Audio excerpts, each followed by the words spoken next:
ಆಕಾಶವಾಣಿ ಪ್ರದೇಶ ಸಮಾಚಾರ ಓದುತ್ತಿರುವವರು ಹರ್ಷವರ್ಧನ್ ಶೀಲ್ವಂತ್. ಧನತ್ರಯೋದಶಿ ಧನ ಕನಕಗಳ ಜೊತೆ ಸುಖ ಶಾಂತಿ ನೆಮ್ಮದಿ ತರಲಿ, ಸೌಹಾರ್ದತೆಯ ಬೆಳಕು ಎಲ್ಲೆಡೆ ಪಸರಿಸಲಿ ಎಂದು ಕೇಂದ್ರ ಸಚಿವ ಪ್ರಹ್ಲಾದ್ ಜೋಶಿ ಶುಭಾಶಯ ಕೋರಿದ್ದಾರೆ.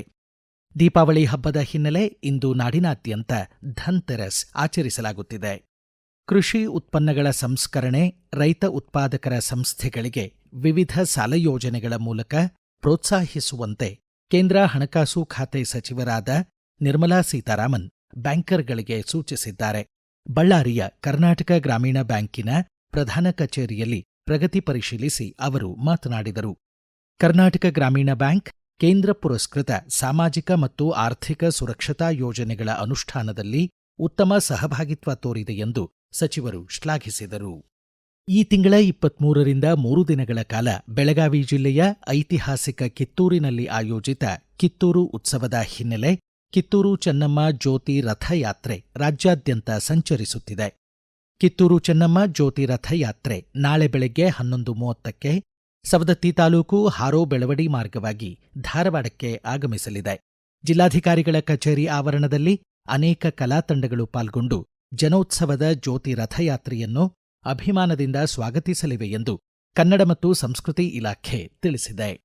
ಕೇಂದ್ರ ಯುವಜನ ವ್ಯವಹಾರ ಮತ್ತು ಕ್ರೀಡಾ ಸಚಿವಾಲಯ ಫಿಟ್ ಇಂಡಿಯಾ ಅಡಿಯಲ್ಲಿ ಸರ್ದಾರ್ ವಲ್ಲಭಭಾಯಿ ಪಟೇಲ್ ಅವರ 150ನೇ ಜನ್ಮದಿನಾಚರಣೆಯ ನೆನಪಿನಲ್ಲಿ ಈ ತಿಂಗಳ 31ರಿಂದ ಐರನ್ ವೀಲ್ಸ್ ಆಫ್ ಯುನಿಟಿ ಎಂಬ ಶೀರ್ಷಿಕೆಯಡಿ ರಾಷ್ಟ್ರವ್ಯಾಪಿ 2 ಸೈಕ್ಲಿಂಗ್ ಯಾತ್ರೆಗಳನ್ನು ಆಯೋಜಿಸಲಿದೆ. ಈ ಯಾತ್ರೆಗಳು ದೇಶದ ಉದ್ದಗಲಕ್ಕೂ ಸಂಚರಿಸಿ ರಾಷ್ಟ್ರೀಯ ಐಕ್ಯತೆ ಸಾರಲಿವೆ. ಕಾಶ್ಮೀರದಿಂದ ಕನ್ಯಾಕುಮಾರಿ K2K ಸೈಕ್ಲಿಂಗ್ ಯಾತ್ರೆ ನವೆಂಬರ್ 16ರಂದು ತಮಿಳುನಾಡಿನ ಕನ್ಯಾಕುಮಾರಿಯಲ್ಲಿ ಸಮಾರೋಪಗೊಳ್ಳಲಿದೆ. ಒಟ್ಟು 150 ಸೈಕಲ್ ಸವಾರರು ಭಾಗವಹಿಸಲಿದ್ದಾರೆ. ಕರ್ನಾಟಕ ಏಕೀಕರಣಕ್ಕೆ ಕೊಡುಗೆ ನೀಡಿದ ಧಾರವಾಡದ ಆಲೂರು ವೆಂಕಟರಾಯರು ಸೇರಿದಂತೆ ಹಲವು ಮಹನೀಯರ ಕೊಡುಗೆಗಳನ್ನು ಸ್ಮರಿಸಲು ನಗರದ ಆರ್.ಎನ್. ಶೆಟ್ಟಿ ಕ್ರೀಡಾಂಗಣದಲ್ಲಿ ಕನ್ನಡ ರಾಜ್ಯೋತ್ಸವವನ್ನು ನವೆಂಬರ್ 1ರಂದು ಅರ್ಥಪೂರ್ಣವಾಗಿ ಆಯೋಜಿಸಲಾಗುವುದು ಎಂದು ಜಿಲ್ಲಾಧಿಕಾರಿ ದಿವ್ಯಾ ಪ್ರಭು ತಿಳಿಸಿದ್ದಾರೆ. ಉತ್ತರ ಕನ್ನಡ ಹಾಗೂ ಗದಗ ಜಿಲ್ಲೆಗಳಲ್ಲೂ ರಾಜ್ಯೋತ್ಸವದ ಸಿದ್ಧತೆಗಳು ಭರದಿಂದ ಸಾಗಿವೆ.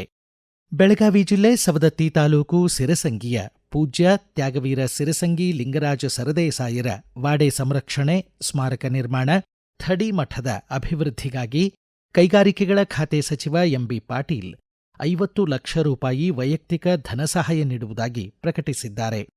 ಈ ನಾಡಿನ ಹೆಮ್ಮೆಯ ಇತಿಹಾಸ ಮತ್ತು ಅಮೂಲ್ಯ ಸಂಸ್ಕೃತಿಯ ಮಾದರಿಯಾಗಿ ಸಿರಸಂಗಿ ವಾಡೆಯನ್ನು ಪ್ರೇರಣಾ ಕೇಂದ್ರವಾಗಿ ರೂಪಿಸಲಾಗುವುದು ಎಂದಿದ್ದಾರೆ.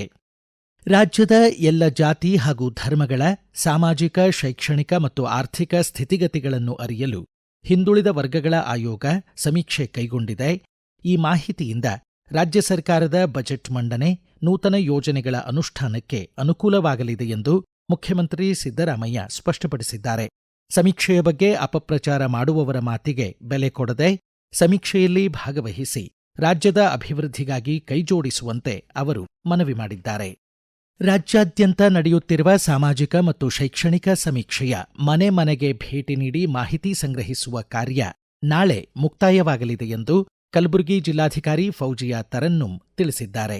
ಮಹಾತ್ಮ ಗಾಂಧಿ ರಾಷ್ಟ್ರೀಯ ಗ್ರಾಮೀಣ ಉದ್ಯೋಗ ಖಾತ್ರಿ ಯೋಜನೆ ಅಡಿ ಜಾಬ್ ಕಾರ್ಡ್ ಪಡೆದ ಕುಟುಂಬಗಳು ಈ ತಿಂಗಳ 30ರೊಳಗೆ ಇ-ಕೆವೈಸಿ ಮಾಡಿಸುವುದು ಕಡ್ಡಾಯವಾಗಿದೆ. ಗ್ರಾಮ ಪಂಚಾಯಿತಿ ಸಿಬ್ಬಂದಿ ಮನೆ ಮನೆಗೆ ಭೇಟಿ ನೀಡಿದಾಗ ಅಗತ್ಯ ಮಾಹಿತಿ ನೀಡಿ ಸಹಕರಿಸುವಂತೆ ಗದಗ ಜಿಲ್ಲಾಧಿಕಾರಿ ಸಿಎನ್ ಶ್ರೀಧರ್ ಕೋರಿದ್ದಾರೆ.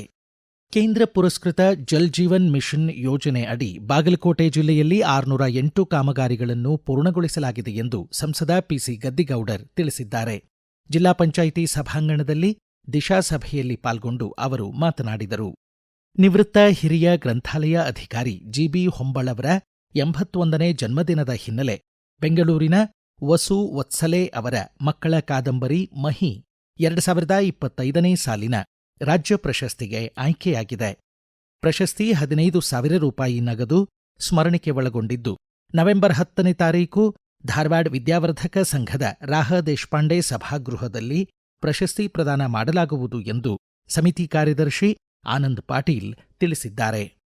ರಾಜ್ಯದ ಕರಾವಳಿ, ಮಲೆನಾಡು ಹಾಗೂ ದಕ್ಷಿಣ ಒಳನಾಡು ಜಿಲ್ಲೆಗಳಲ್ಲಿ ಗುಡುಗು ಸಹಿತ ಜೋರಾದ ಗಾಳಿಯೊಂದಿಗೆ ಚದುರಿದಂತೆ ವ್ಯಾಪಕವಾಗಿ ಹಗುರದಿಂದ ಸಾಧಾರಣ ಮಳೆ ಹಾಗೂ ಅಲ್ಲಲ್ಲಿ ಭಾರೀ ಮಳೆ ನಿರೀಕ್ಷೆಯಿದೆ ಎಂದು ರಾಜ್ಯ ನೈಸರ್ಗಿಕ ವಿಕೋಪ ಉಸ್ತುವಾರಿ ಕೇಂದ್ರ ತಿಳಿಸಿದೆ. ಇಲ್ಲಿಗೆ ಪ್ರದೇಶ ಸಮಾಚಾರ ಮುಕ್ತಾಯವಾಯಿತು. ನಮ್ಮ ಮುಂದಿನ ರಾಷ್ಟ್ರೀಯ ವಾರ್ತಾ ಪ್ರಸಾರ ಮಧ್ಯಾಹ್ನ 1:10 ನಿಮಿಷಕ್ಕೆ.